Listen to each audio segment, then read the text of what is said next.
Injury কাটিয়ে জাতীয় দলের কোন ফরম্যাট দিয়ে ফিরলে ভালো হবে সেটা ঠিক করতে পারছেন না ইবাদত। ভারত সফরের আগে 4 দিনের প্রস্তুতি ম্যাচ খেলতে চান এই পেসার।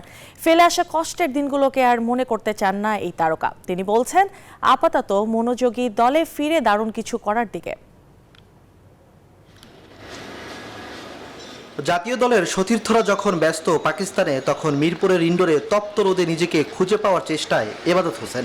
শুরুতে বোলিং নিয়ে কাজ করার পর দীর্ঘক্ষণ ব্যাটিং করেন। কোচিং স্টাফরা না থাকলেও সঙ্গে ছিলেন লেগ স্পিনার রিশাদ হোসেন। ইনজুরির কারণে 13 মাস দলের বাইরে, মিস করেছেন 2টি বিশ্বকাপ, যা তার ক্যারিয়ারের সবচেয়ে বড় আক্ষেপ। সেসব দিন আর মনে করতে চান না। ভারত সফরে ফিরতে চান জাতীয় দলের জার্সিতে।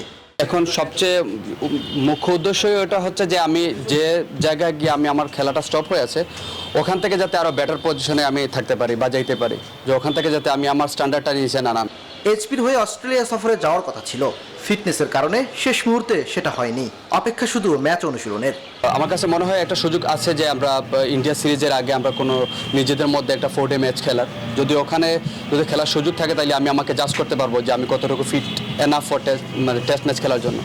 বিসিবিতে ঘটে যাচ্ছে নানা ঘটনা, উদ্বেগ উৎকণ্ঠায় কর্তারা। একার লড়াইয়ে সেই উত্তেজনা যেন ছুঁতে পারেনি ইবাদতকে।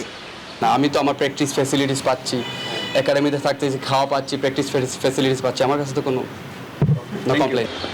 2023 সালের 8 জুলাই আফগানিস্তানের বিপক্ষে বোলিংয়ের সময় ইনজুরিতে পড়েছিলেন এই পেসার। ইমরান হোসেন, নিউজ 24, ঢাকা।